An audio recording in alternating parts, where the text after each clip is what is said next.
Tonight at 9, the zone being ordered to clear out. This is that area down by the state capitol, home to about 1,000 homeless. The judge siding with business owners who sued the city of Phoenix over that encampment. The judge said the city has not been doing enough to enforce public nuisance laws in that area. Fox 10's Stephanie Bennett joins us live with the details. The judge was pretty hardcore about this, that the business interests carry the day.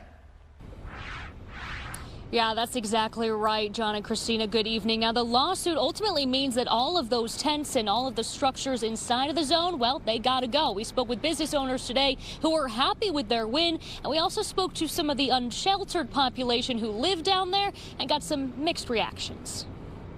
We're family. We take care of each other out here.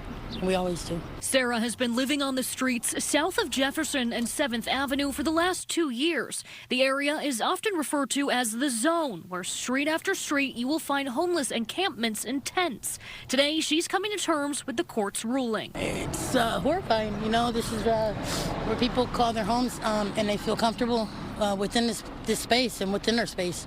So it's terrifying. The city of Phoenix has been ordered to clean up the zone. The judge siding with Phoenix business owners who sued the city regarding the homeless camps, citing an increase in crime, drug usage, break-ins, and hazardous materials.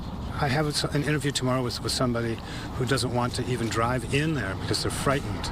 Joel Copeland has lived in and owned his art gallery in the middle of the zone for the last 5 years. He hopes the decision will bring back beauty to the area and restore business. But I think it's wonderful, and it's going to hopefully benefit everybody, from the businesses to the residences to the people that are on the street, which should not be on the street.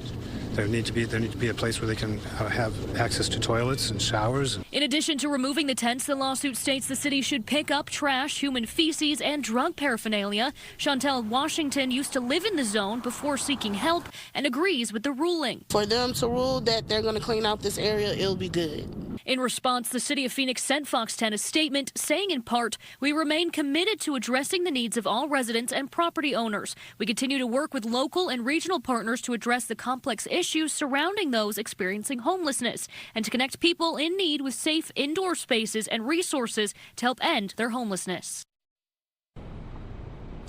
For now, it's uncertain when that cleanup and clear out will begin, but the city must show proof that they are trying something by July to the courts. Now, the judge also suggested maybe buying a plot of land somewhere, creating some sort of structured camp area. The city says they are doing several things to try and combat this. Reporting live tonight, Stephanie Bennett, Fox 10 News.